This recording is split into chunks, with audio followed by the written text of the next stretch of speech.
विद्यार्थी मित्रांनो, सह्याद्री ट्युटोरियल्स मध्ये तुमचं स्वागत आहे. लिहिण्याप्रमाणे परफेक्ट प्लॅन तुम्हाला देणार आहे. 5 मिनिटं वेळ काढा आणि न्यूमेरिकल्स मध्ये एवढा तुमचा कॉन्फिडन्स वाढणार आहे ना. हो, मी इथं लिहिलं नाही, पण मला सांगायचंय मी केमिस्ट्री बद्दल बोलतोय. 50 प्रश्न असतात केमिस्ट्रीमध्ये. त्यापैकी एक प्रश्न असा असतो सीईटी मध्ये ज्यात फॉर्म्युला विचारतायत. ओके. म्हणजे न्यूमेरिकल्स करताना फॉर्म्युले होणार आहेत. म्हणजे एक प्रश्न झाला आपला गॅरंटीनं. बरं 10 ते 15 मार्कांपर्यंत न्यूमेरिकलचे प्रश्न येत आहेत आणि त्यातले सगळे आपल्याला मिळणार आहेत. आपण सर करू कसं काय? काय करू नक्की लक्षात घ्या. मग या व्हिडिओमध्ये मी तुम्हाला दाखवणार आहे, की नक्की काय होतंय ते. समजून घ्या मी काय सांगतोय ते लक्षात घ्या. बरं आता क्लिअरली बघा. मी इथे ना रेट लॉ बद्दल लिहिलंय बरं का. ॲक्चुअली हे लेक्चर क्रॅश कोर्सवर डिटेल मिळणार आहे बरं का. फक्त हे तुम्हाला मी दाखवतोय. मग रेट लॉचं जे काही स्टेटमेंट असेल, जे एक्सप्लेनेशन असेल, ते सगळं तुम्ही केलंय बोर्डच्या एक्झाममध्ये मान्य आहे. पण जर सीईटीसाठी नाही केलं. एक शांतपणे लक्ष घेता का इथं बघा बघू. तर काय दिलंय के म्हणजे constant of proportionality, rate constant म्हणूया आपण. which is independent of concentration, varies with temperature, varies with temperature. अरे हे 2 पॉइंट तर बरोबर आहेत. मग त्यांनी विचारलंय काय? which of the following is not true असं विचारलंय. मग तुमच्या डोक्यात आलं का? असे जे काही पॉइंट देतायत त्याची तयारी करावी लागणार आहे. अहो सर यात न्यूमेरिकलचा कुठं प्रश्न आहे? पण थांबा ना. न्यूमेरिकल्स आहेत. मी तुम्हाला सांगतो. आता नेक्स्ट लक्ष द्या. मला अजून काय सांगायचंय बघा. हा जो रेट लॉ आहे ना, इतकी बेस्ट कन्सेप्ट आहे ना, यात कुठला फॉर्म्युला पाठच करावा लागत नाही. तुम्हाला सांगतो इथं जे रेट इक्वल्स टू के आणि हे जे ए रेस टू एक्स लिहिलंय आणि बी रेस टू वाय लिहिलंय, हे काय माहिती आहे का? Order of the reaction. A raise to x आहे, बी रेस टू वाय आहे. हे दिलेली असते त्यांनी. का? कारण order of reaction find out करणं ही एक्सपेरिमेंटल गोष्ट आहे. थेरॉटिकल नाहीये लक्षात घ्या. ओके. बरं आता समजून घ्या. आता इथं जे काही न्यूमेरिकल्स मी घेतलेत, हेच मला मेन सांगायचं होतं. लक्ष द्या, एकदम व्यवस्थित लक्ष द्या. हे तुमच्या पुस्तकातलं दुसरं न्यूमेरिकल आहे. याच्यावर मी त्याला पहिला फोकस ठेवणार आहे. शांतपणे इथं दिलेला सॉल्व्ह प्रॉब्लेम आहे. पुस्तक उघडा, त्यांनी कसं सॉल्व्ह करून दिलंय ते बघा. पण मी नेणार आहे तुम्हाला जे-डबल-ईकडं. आता हा प्रॉब्लेम एक सॉल्व्ह करून देतो आणि हे झालं, की तुम्हाला काय करायचंय, की आपल्या crash course Sahyadri tutorials app download करायचंय आणि क्रॅश कोर्समध्ये जाऊन 12th केमिस्ट्री किंवा शोधा हा टॉपिक हा व्हिडिओ तुम्हाला कुठे मिळतोय. तेवढं तुम्हाला जमलंच पाहिजे. न्यू फोल्डरमध्ये वगैरे बघा. याला मी रेट लॉ असं टायटल देईन बरं का.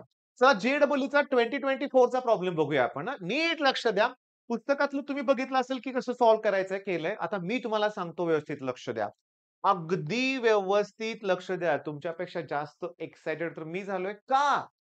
कारण हे लेक्चर बघितल्यावर तुमचा कॉन्फिडन्स वाढणार आहे. पुस्तकाच्या बाहेरचं काहीही येत नाही.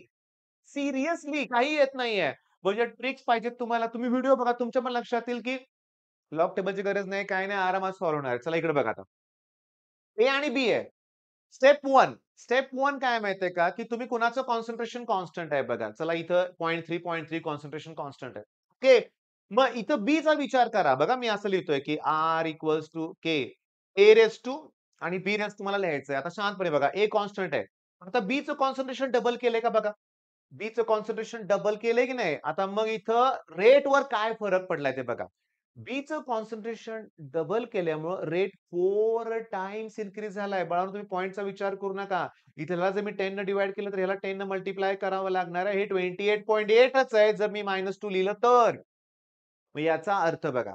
तुम्ही बीचं कॉन्सन्ट्रेशन डबल करताय. रेट 4 टाइम्स इन्क्रीज होतोय. 4 हा 2 चा स्क्वेअर आहे.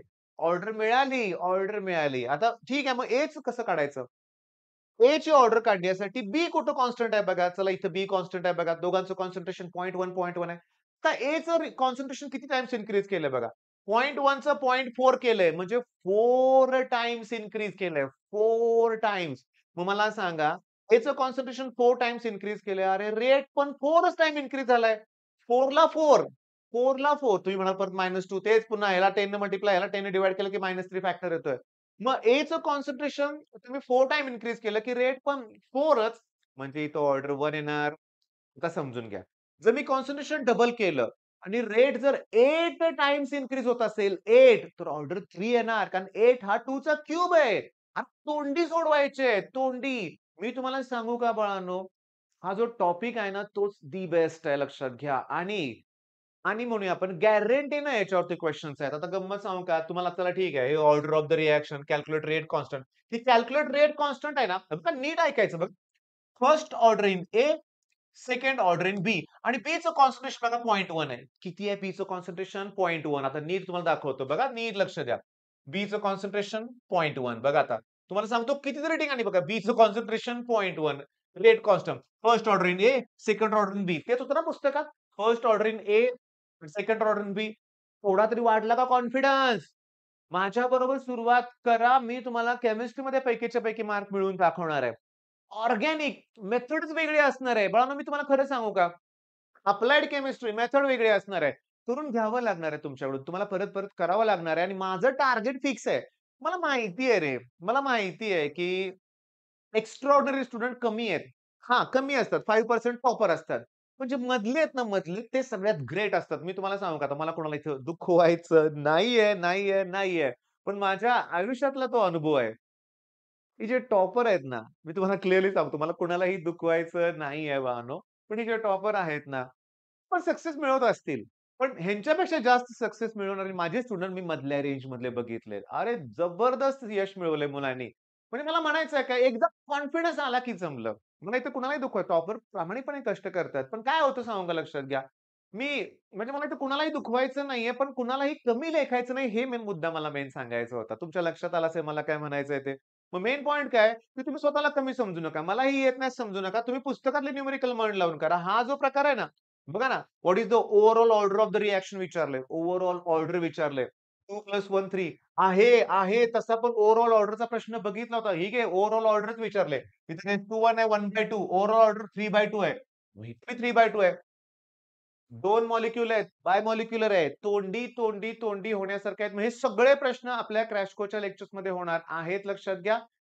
तुम्हाला ते व्हिडिओ लेक्चर बघायचं आहे. तुम्हाला टॉपिक घ्यायचे आणि सोडवायला सुरुवात करायची आहे हे लक्षात घ्या. ठीक आहे, पण थांबा 1 मिनिट मी काय सांगतो ते. वाढेल ना तुमचा कॉन्फिडन्स.